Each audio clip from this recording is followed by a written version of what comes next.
ഞങ്ങൾ വളരെ പ്രധാനപ്പെട്ട രാഷ്ട്രീയ പോരാട്ടമായിട്ട് തന്നെയാണ് കാണുന്നത്. പിന്നെ വഞ്ചനാപരമായ നിലപാട് സ്വീകരിച്ചിട്ടുള്ള അൻവർ ഉൾപ്പെടെയുള്ളവർ എടുത്ത നിലപാട്, അതിനോട് UDF എടുത്ത സമീപനം, ഇതെല്ലാം വെച്ചുകൊണ്ട് ശക്തിയായ രാഷ്ട്രീയ പോരാട്ടം നടത്താൻ ഞങ്ങൾക്കവിടെ സാധിക്കും. നന്നായിട്ട് ജയിക്കാനും കഴിയും.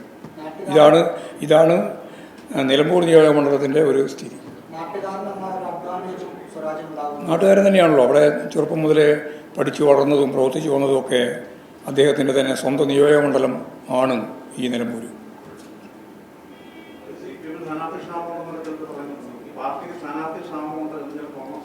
അത് കോൺഗ്രസ്സുകാർക്ക് എന്തും പറയാലോ. അവർ പറയുന്ന കാര്യങ്ങളൊന്നും ഞങ്ങൾ മുഖവിലക്കെടുക്കാറില്ല.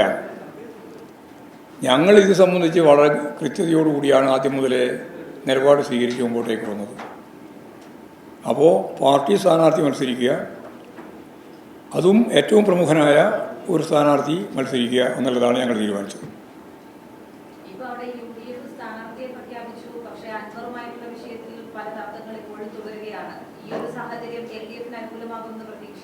ആ തർക്കമൊന്നുമല്ല ഞങ്ങൾ കാണുന്നത്.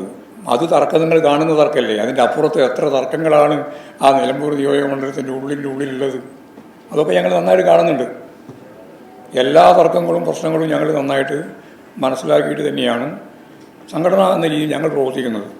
അതുകൊണ്ട് എല്ലാം ഇപ്പോൾ ഇവിടെ നിങ്ങൾ ചോദിച്ചിട്ടുമില്ല, ഞാനൊട്ട് പറയാനും ഉദ്ദേശിക്കുന്നില്ല.